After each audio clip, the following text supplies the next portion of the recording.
Hello everyone, welcome to HW News. Today we are going to talk about the lockdown that will be imposed in Maharashtra. Although it is not called as a lockdown and it has been called as a curfew, but it will be imposed in Maharashtra from 8 p.m. today onwards. So let's talk about that, what is allowed, what is not allowed. But before that, if you're watching this video on YouTube, then please make sure you subscribe to our channel, you like this video and you comment below it. And if you're watching this video on Facebook, then please like our page and share this video to as many people as possible.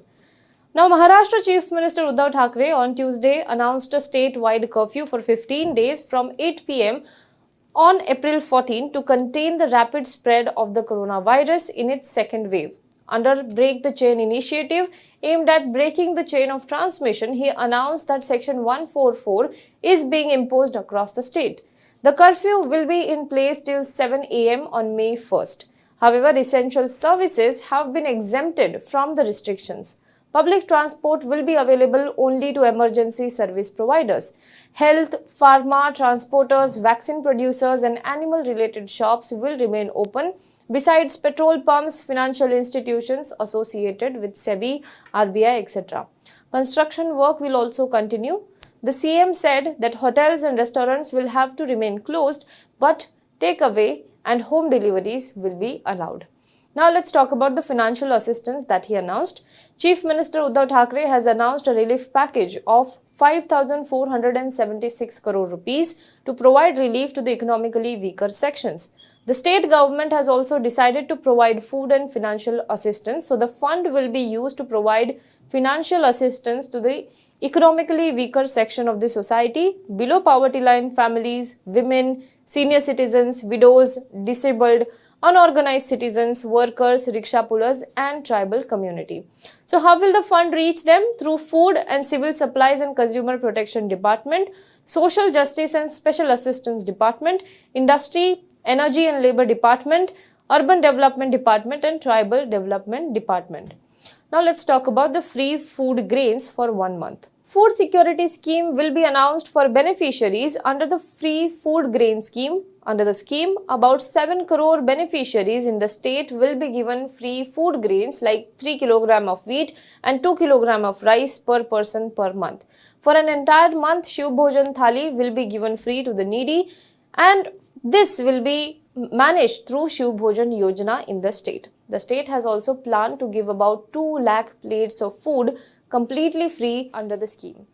Now let's talk about financial assistance to the pension scheme beneficiaries. About 35 lakh people, about 35 lakh beneficiaries of Sanjay Gandhi Niradhar Yojana, Shravan Bal and centrally sponsored Indira Gandhi National Old Age Retirement Scheme, Indira Gandhi National Widow Retirement Scheme, Indira Gandhi National Disability Retirement Scheme, etc. And these will be provided financial assistance. People, beneficiaries who are covered under these schemes will be provided financial assistance. Let's talk about grants to construction workers. Under the Registered Construction Workers Welfare Scheme, from the funds of Maharashtra Building and Other Workers Welfare Board, a grant of Rs 1,500 per month will be given to approximately 12 lakh construction workers. Apart from this, a fund has been provided for various welfare assistance for 25 lakh domestic workers in the state.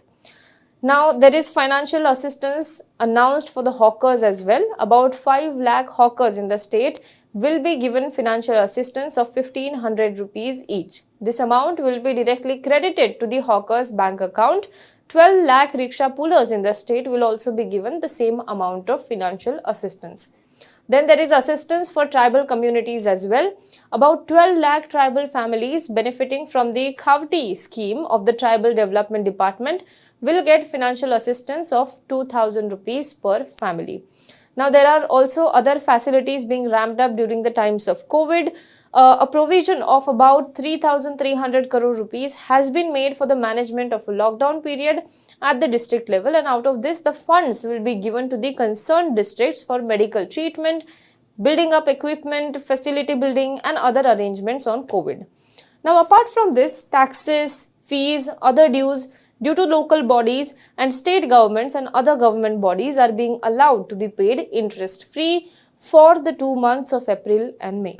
Now this is as far as Chief Minister's announcement is concerned. Now let's talk about what is allowed during the curfew and what is not allowed. So let's first talk about the essential category, which includes following sectors. First is hospitals, diagnostic centers, clinics, vaccination, medical insurance offices, pharmacies, pharmaceutical companies, other medical and health services, including the supporting manufacturing and distribution units, along with their dealers, transport and supply chain, etc. All of these are exempted from the curfew. Manufacturing and distribution of vaccines, sanitizers, masks, medical equipment, and the raw material units and support services are also exempted.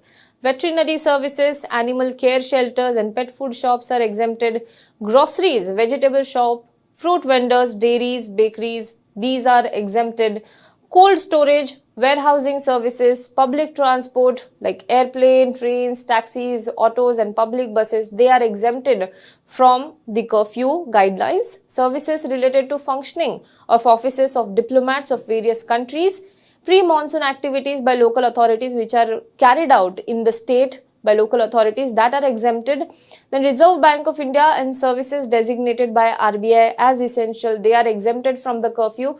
All offices of SEBI, recognized market infrastructure such as stock exchange, depositories, clearing corporation, they are exempted, and service required for restoration, maintenance of telecom services, etc. are exempted from the curfew that will be imposed in the state from 8 p.m. today onwards. There is also an exhaustive list of what exactly exempted and what is covered under the essential, and I will also add the link of the original document in the comment box as well as in the description box, so you can go and check out on the link what exactly are the services, what are the sectors that are exempted from the curfew guidelines and which are included in the essential services. Now let's talk about the public transport. Public transport will be fully operational during the curfew period, but there has to be certain restrictions that are imposed by the government that you have to follow. Let's talk about what are the guidelines for auto rickshaw drivers. Driver plus 2 passengers can travel through auto rickshaw. So that is the restriction for auto rickshaw. For taxis or other four-wheelers, driver plus 50% vehicle capacity as per the RTO has to be followed. What is the scenario with the buses? Full seating occupancy as per the RTO passing, but no standing passengers will be allowed. And if you don't wear mask, then you will be fined 500 rupees. And this is same across auto rickshaws, buses, and even the taxi or other four-wheelers. So if you don't wear mask while traveling in these public transport, then you will have to pay fine of 500 rupees. Let's talk about recreational or entertainment shopping centers, etc. Now, cinema halls, drama theaters, auditoriums, amusement parks, arcades, video game parlors, water parks, clubs, swimming pool, gyms and sport complexes will be completely closed. Shooting for films, serials, advertisement will be also closed. All the shops, malls or shopping centers which are not performing any essential services will be closed, and the public places like beaches, garden and open spaces will also remain closed. Now, if you remember, after the unlock in Maharashtra, a huge number of people thronged Juhu beach and it was flagged as a possible COVID spreader. So possibly because of that, the public spaces have also been closed, and the beaches and other public places, entertainment places have also been included in the category which cannot remain open during the period of curfew. Barber shops, spas, salons and beauty parlors will also be remain closed. Schools and colleges will also remain closed.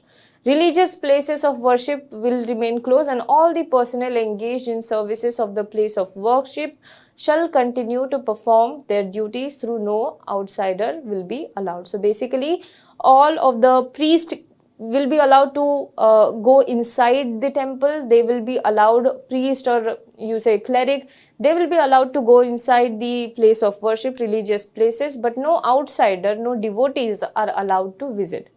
Now let's talk about the education sector. Now, rule is relaxed for class 10 and 12 students to the extent of exams. However, all the staff that may be used for conducting the exam must be either vaccinated or they should carry a negative RT-PCR or RAT or TrueNat or CBNat certificate which is valid for 48 hours. Private coaching classes again will remain closed, and if you are a student who has to attend any exam physically, then you are allowed to travel along with one adult on the basis of a valid hall ticket for the same. No religious, social, cultural or political function of any kind will be allowed.